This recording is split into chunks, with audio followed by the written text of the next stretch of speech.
PHNX Cardinals thrilled to welcome the newest member of our team here throughout the NFL season, Arizona Cardinals second-year wide receiver coming off his touchdown performance against the Buffalo Bills. Michael Wilson returns to the program. How we doing, Mike? Doing well. Thanks for having me on the show. I'm excited to be a part of it. Mike, the season opening touchdown for your squad. Can you take us through that play? A little 5-yarder, Kyler Murray making things happen? Yeah, so honestly, it was designed between a high-low read between me and Trey McBride, and I think the play kind of broke down. Kyler could have probably banged it on me early, but watching the tape, the defensive linemen got their hands up, so that's why he started to throw the ball, brought it back down, and then does what he does best, is extending the play, and I just kind of found space, and he threw a great ball for me to go get it. Do you guys feel like with the momentum you had in the first half, it's like, man, we're right there as an offense? Because, you know, we didn't see you guys at all in the preseason, and I was disappointed by that, Mike. I'm like, I want to see my guys in the preseason, and you guys got to hang out in August, and then you started fast on Sunday. It's like, where do you envision this offense going this year? Because I'm ready for big explosives between you and I. For sure. Yeah, I think we started out really good. I think as good as anyone in the building could have hoped for, and I'm sure from fan standpoint, like putting up 17 points, going 3 for 3 in the red zone, 3 for 3 on drives in the first half. That's big time in a hostile environment, away game. First time we've been all on the field at the same time. I think we just weren't able to continue that momentum going into the second half. And I think that's something we're going to have to evaluate, whether they were able to double up possessions on us, scored obviously going into halftime, and then scored coming out the break. Now it's tied 7-7. So we hadn't taken the field for like 40 minutes until our first drive going into the second half. And then from there, just adversity hit with the fumble, and I feel like we just couldn't get things going. But to answer your question, the first half, and I feel like that's been a theme for our offense since last year, is we've always started fast. I feel like the first 5 games, I think we were winning in the first half, where we up 10-7 against the Commanders week 1 last year, 20-0 against the Giants week 2 last year. Cowboys, I think we were up. And then we went toe-to-toe with the Niners until the fourth quarter, at the end of the fourth quarter, week 4. And then we were also up against the Bengals week 5 too. So we just it has to consciously be on our mind of starting fast going into the second half, especially with that first drive coming out for the second half. But I think how it looked in the first half, we just have to continue that momentum going into. Hey, and I got your back. John, you admitted to us, Jonathan Gannon asked you if you wanted to play in the preseason, and you said yes. So that wasn't your call. So my co-host can know all the details and facts on that. Yeah. Yep. But I'm not going to go against the head coach's wishes. If he doesn't want, some of his players to play, I'm not going to argue. Right. Right. I just want them all out there on the table for us, Mike. Is that a skill though that you view as something that you could, this group, especially as an offense, or maybe just as a complete team, is to finish? As you pointed out, like it's happened a couple of times now where you've got out to a lead and for whatever reason can't finish the deal. Is that something that the team feels that they can learn and can start to hammer away at? Yeah, for sure. I think that's obviously what NFL games are decided by. Is I forgot the stat, but I think we had some NFL personnel said 70% of all games last year came down were within one score.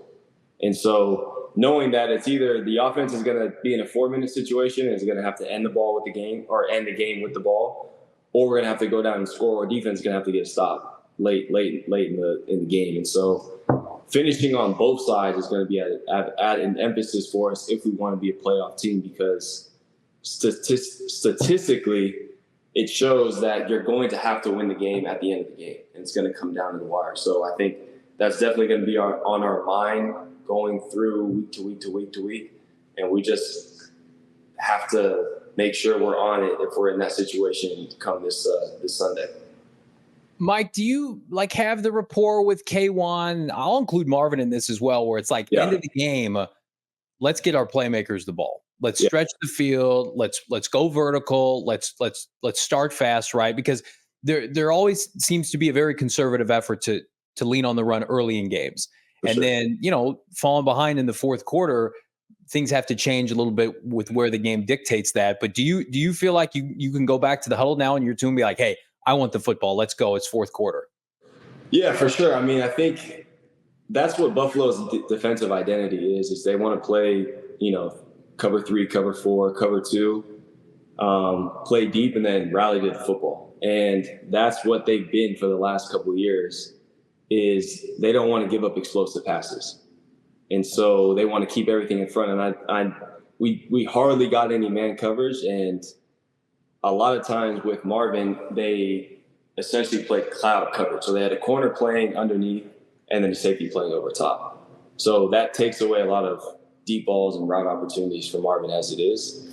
And so I think obviously as a receiver, you want the ball and you want to contribute to the game. But a lot of times that is bound to happen over the course of a 17-game season is all receivers are going to have 1 or 2 games a year where they just don't get the ball. The game doesn't allow them to get the ball. And hopefully that was this one-off game this year or last week. But I think George had 8 targets. I think he had 6 catches, and he was able to find space in the middle of the field, and Kyler was able to check the ball down to him. But I think Buffalo executed their plan of not giving up explosives, and they want to play deep and hopefully have their D-line rush and, have Kyler get rid of the ball. But I just think that I'm not going to let my ego get in the way. And I know Marvin's wired the same way as me. Like, we're not going to let our ego get in the way of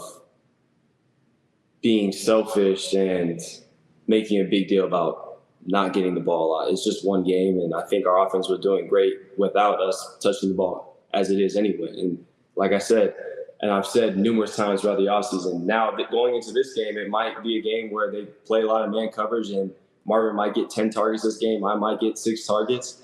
But it was just one of those games where we just didn't get a lot of opportunities to see the ball. And we love to see it. Like the Dortch, we love G, man. Like obviously a former colleague of ours over here at PHNX. He had the Great Dortch, all-purpose player podcast, which is fantastic. For him to finally get that opportunity, Mike, it's fantastic to see it. And I don't want to justify, the social media mob out there, but as far as I guess the knee-jerk reaction to Marv having 1 catch, there was a screen cap that went out there of him streaking down the field. Like, what would be your message to people out there that this is going to get on track and that downfield passing game, like you guys are going to be a force? Yeah, for sure. I think that's, like I said, kind of piggybacking off my answer previously to the last question is that's the ebbs and flows of football. Like, obviously the dream would be for Marvin to come out and have 10 catches, 120 yards. Like, I would see that. I'm sure the fan base would love to see have that dream every night about both of you. And I do truly believe deep down in my heart that is going to come at some point, whether that's next week, 2 weeks from now, 3 weeks from now. Eventually things are going to open up, but obviously it takes time. Like, Marvin's 22 years old and he hasn't had a lot of time to play with Kyler.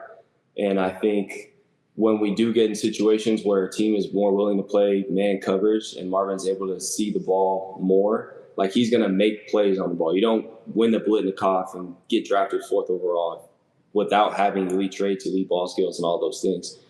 There's no denying the talent.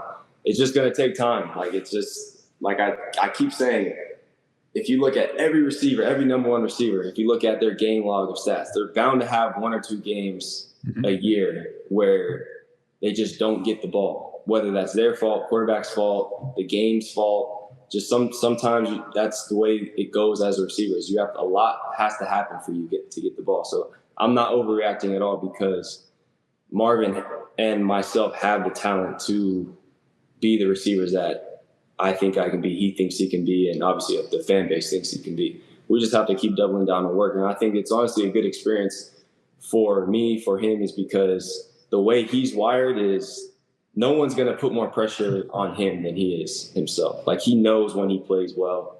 He knows plays he should make. He knows if he could wish he could have plays back. It's just going to light a fire on him to continue to double down on his process and go harder. Well, we're not ones to overreact on this show, thankfully. We keep everything in perspective. We're looking ahead to this Sunday. And in all seriousness, big matchup, divisional opponent, LA Rams. Like, Bills playing the AFC. We don't have to worry about them for a hot minute. But, I mean, Cardinals are in a position now. You guys are in a position now, home opener against an LA Rams team that, it's got McVay, it's got Matthew Stafford. Like, what's been JG's messaging this week, and what is a very pivotal matchup early in the season? Yeah, obviously divisional games are huge. We really haven't turned the page and started talking about Rams because Monday was about reviewing the tape from the Buffalo game. Today was an off day for us. So when we get in the building tomorrow, we'll find out exactly our keys to victory, what we need to do to beat the Rams. But it goes without saying, obviously it's a divisional opponent, so there's just a tick more on the line when it comes to playing divisional opponents. And the Rams are a well-coached team. They got a lot of players. I know they're a little bit banged up right now with Puka going down and some other key stars for them going down. So I think it's going to be a good matchup for us. But as long as we stick to our plan and trust each other and continue to play good ball and rely on Kyler Murray's playmaking, I think we have a chance to win any game and should expect to win every game that we play. Now, I want to kind of get back because you have a history with this show. You've been on the show a couple times now. You were on draft night, and you're going to have a bright future with this show, and we're excited about it. But I wanted to follow up on a couple of things. One you mentioned to us on draft night is you almost had to dial back because you're so locked in as far as your diet, your process, your workout routine. You almost had to kind of relax that a little bit, and you didn't really give us too much of an answer as far as how you were going to do that. Yeah. Do you have any, have you figured out like a cheat day or anything yet as far as how you're going to ease off of, being so locked in? Yeah, I think when I said that, it more so meant in terms of my diet. Like, I think I played too lean, and I played a little bit too lean. I don't want to jinx anything now, but I think that's been the key or the reason why I've been having these little knick-knack bone injuries, because I think I just didn't have enough fat on me to take hits and stuff. So with that, I'm just like last night I had pizza. I had a pizza with my lady last night, which was good. So just trying to find little things to treat myself. Like last year, my diet would be, I'm eating this meal at this time, I'm eating this meal at this time, I'm getting this amount of sleep. And I think I'm still in a regimen, but there's a little bit of leniency and not as much 100% all the time. Like, I think I'm trying to find a little bit more balance when it comes to diet, sleep, just kind of going off how I feel. And I'm committing myself this year to getting 2 massages a week too. Last year I was doing 1. I think we can help you with that too. There's a place by me here in the East Valley. It's called Chili's. The three of us could go. They have, I don't know if you've heard of this. They have this thing called the Triple Dipper there. And we all can pick kind of an appetizer we want to go with. I can make that happen. I can get us res. Let's do it. Let's do it next Tuesday. We win against the Rams. We'll all go on Tuesday next week. All right. Big Chili's fan here. Chili's happy hour. I love the Southwest egg rolls, man. They're elite. Mike, also, your fiance now, congratulations, by the way, your fiance, gold medal winner in the Olympics, but they unveiled, I think it was Good Morning America. They unveiled their nickname for the trio there. Was it Triple Espresso? Yeah, that's what it was. I know you're a Stanford guy, and I don't want to give you homework like I'm your teacher, but we need a nickname for this wide receiver room, like to match what Sophia is going with her teammates. All right, let me next week when we get on the show, after we all have a big game, we'll all come up with one and we'll reveal it next week on the show. I thought you were going to go, Bo, like we need a nickname for the three of us on this podcast, and now I'm hurt. Like I don't want to disclude Marv and Greg Dortch, but that's kind of where I thought you were going. But maybe I guess not. We're not worthy. We're not worthy just yet. All right, and one more for you. Perspicacious, you dropped this on us. That's how you describe Marvin Harrison Jr. in the press conference room. Yeah. Do we have any words of the day? Do we have any vocabulary words of the day that we can lighten our audience with? Perspicacious. Words of the day. Not really, honestly. I think that's my peak of vocabulary. But now that we do that, from here on out, like when I come up with a name for our group next week, I'll try to come up with and think of a word of the day to have, like a specific, unique word. But that's when I dropped that one. That was kind of was my Hail Mary shot. And I guess it kind of caught fire. But yeah, I'll come up with a couple from here on out to bring on real quick. Mike, before we get you out of here, anything stand out? Like, were you able to watch any NFL football this weekend? Anything stand out to you? Yeah, I watched the Sunday night game on the plane home between the Rams and Detroit.